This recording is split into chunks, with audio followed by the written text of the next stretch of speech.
Hey, what's up, y'all? My name is Millennial Smark, and I'm bringing you the slop, the whole slop, and nothing but the slop. Although, this is far from slop. This is a pretty serious situation. Especially surrounding the factors and who this person is and how she comes across. It's a pretty, in fact, I'd probably say kind of a disturbing situation, right? So, I'm not sure where the context is stemming off of. I'm gonna try my best to piece it together to get a better understanding because I do see one thing and then I see another thing, and then, going off the context of her posts, I can only assume that it's alluding to this. But Priscilla Kelly, the former Gigi Dolin, she put out a vignette. I'm not sure if she did it yesterday or the day before yesterday or earlier this morning. I just seen it, right? Because I seen two news articles come up in notifications showing that she put out the tweet that she put out. And I watched the whole vignette just to have better context in regards to what maybe this is what it was alluding to, right? And she puts out the vignette. It's somewhere, I'm not sure if it's on her page still, it might be, but I seen it through someone else's page on X. And it's going over all the troubles she was having building up to this point where she's at currently at the moment, right? She talked about how she was striding within her career in NXT, how she was hopeful and everything. And she ended up having that meniscus tear, that injury that took her out about a year or two ago. Can't remember when. Don't quote me on that. But when she had that meniscus tear, she thought she was going to come back stronger than ever. Prove the doubters wrong. All the cliches you hear from pretty much everybody nowadays, who enclose themselves within the echo chamber and hear a bunch of comments that are negative, that are just reflective off of just the age that we're currently in right now as far as the internet is considered, right? Well, when she was reflecting off of all that, coming back from her meniscus tear, she thought that she was going to be bigger, better, stronger than ever. And unfortunately, she got the call that most wrestlers hear when the inevitable tends to happen when you're unfortunately lagging within your career while still being signed to the company. She got released. She was a part of that same class of people like Braun Strowman and Cora Jade and Katana Chance and Kaden Carter. The release happened about a month ago. And it destroyed her. She's pretty much doing a reenactment of her picking up the phone and getting that call and reflecting off of it, right? And she said it tore her apart. It ate at her. It fucked with her. But now she wants to move forward, right?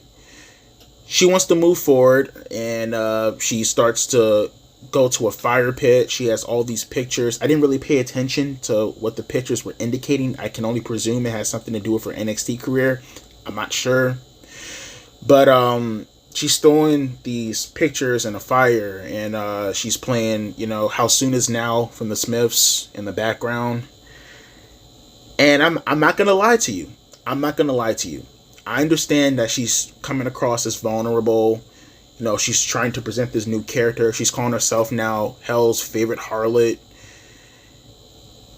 But at the same time, it's her real emotions while trying to promote the same character, right? I mean, I think I seen Shotzi do the same thing a couple of weeks ago when she was trying to move forward from her WWE career. And, that was the end of the vignette. And then afterwards, this post came up. Now, I seen the post first and I went back to go watch the video, but this post came after the vignette, maybe a couple hours later, where she said, and I quote, "Maybe I should just skibbity myself." KMS, you know what that means. "Don't worry, I'll be face down, ass up, in the casket for you guys." Which obviously frightened the entire wrestling community. Obviously people are still feeling the effects of what happened to Daphne a few years ago when she unfortunately took her own life. And the situation is very, very serious. I'm seeing people, making comments such as, she's looking for attention. She's trying to play off this character that she's now cultivated for herself as far as this Priscilla Kelly name is considered. Obviously, that's her former name from the Indies before she became Gigi Dolin in WWE, but she's trying to heighten up her profile by saying something like this, which is fucking stupid. It's idiotic. I'm pretty sure Priscilla Kelly is, very aware that doing something like that is insanely detrimental and absolutely disgusting and abhorrent. So I'm pretty sure she didn't make comments in order to heighten her fucking career or heighten her character. That's fucking retarded. And anyone who makes comments like that, just fucking dismiss them, right? But at the same time, though, I can't help but think, and this is just me speculating here, people like to say, oh, I don't like to speculate. No, I like to speculate, to give more context for people who are at least trying to at least come up with their own understanding of the situation, and at least putting my 2 cents. Speculating is only putting your 2 cents in. My speculation is, because she deleted the tweet, is when she put out that vignette, of her being vulnerable, essentially, people had the same idea that I had. I'm not going to be the one to go to Priscilla Kelly and say, hey, your fucking vignette is goddamn cringe and it fucking sucks and all this other kind of, terrible shit that you really shouldn't be saying to people, honestly, right? Unless they come at you first, then all bets are off. But, being unprovoked and, having an unprovoked attack to you when you're at your most vulnerable, it can be distressing. And I can't help but think that comments such as that probably got to her. I can't help but think that most likely, given the context of what she painted out in her post, suggesting she said, I'll be face down, ass up in the casket for you guys, I can't help but think that maybe people were sexualizing her at her most vulnerable. Maybe suggesting things such as, I don't know, doing OnlyFans, because as you know, with Elena Black, the former Cora Jade, she just recently put out her OnlyFans link, and I'm pretty sure most of the gooners out there are getting their rocks off at the moment. And, obviously the connection with Priscilla and Elena going back to NXT, and, Priscilla and Elena with the body shaming comments a few weeks ago. There's a correlation there, there's a connection there, and most people probably just said to themselves, do what Elena did and come out with an OnlyFans account, right? Sexualize yourself, put yourself more out there. That's how you're going to get over, right? And to be quite frank, they're not wrong. Now, is that the time and place to say something like that? No, you probably shouldn't say that to people who are fucking being vulnerable at that moment. The consensus can be true, but at the same time, understand who you're talking to at that moment, right? You ain't got to say it to the person to at least generalize the idea as far as what you actually feel should occur at that moment. Not that I'm saying that Priscilla Kelly should come on for OnlyFans, but at least the idea of sexualizing women in order for them to get more over, right? I said that for years, and I still stick by that, and I still stand by that, but I wouldn't say it to Priscilla Kelly. I wouldn't say it to her when she's putting out a vignette like that, obviously being emotional. And I can't help but think she's seen those comments, and she decided to put out the tweet. And when she put out the tweet, like I said, it alarmed a lot of wrestling fans. It alarmed them. And all I can say when seeing something like that is, man, I'm not going to sit here and people are going to be like, you should chastise the internet. You should be able to censor people from saying things. No, that's not the idea. You can still condemn people for having abhorrent language to someone who is vulnerable, and at the same time not call for censorship. At the same time, you can say what these people are saying is dog shit. And yeah, it may make a person feel a certain way, but you shouldn't condemn the entire internet just because a person felt a certain way because some morons went out of their way to antagonize her. Now, my suggestion, as always, when it comes to censorship, when it comes to situations like this, is always reflect off of the person who actually is feeling the effects. It's a lot easier that way. To come after an entire community and generalize and make consequences for everybody because of what one person has gone through or will go through or has gone through legitimately as far as the consequences or the results, you're not helping out anybody. You're not helping out that person. Because guess what? The censorship, you can do whatever you want to do. You can condemn whoever you want to condemn. How would you say being anonymous on the internet is still not going to make up for the fact that this can happen still in the future, and most likely as I'm talking to you is happening at the very moment. I see a post like this from Gigi Dolin, and I see many people talk about this as far as being vulnerable, and always ask yourself and always tell yourself, is it worth it? Is it worth it feeling the way that you're feeling currently at the moment? Ask yourself the situation that you're currently in right now at the moment when you're having these thoughts in your mind and you're feeling the way that you're feeling currently. Is it worth it? No, it's not. It's not, especially what you're reflecting on. These people and kids nowadays, and I can call Gigi Dolin a kid because I got her about like 5 or 6 years, right? I think she's probably like, what, 26, 27 years old? You know, she's younger than my sister. My baby sister at that. Yeah, I can look at this generation and I can see that the fact that you guys put so much into like internet comments is so wild to me. You're willing to legitimately end it all. You know, people who talk about anxiety and, you know, how they're feeling like they're depressed and all this stuff because of how the internet made you feel is wild to me.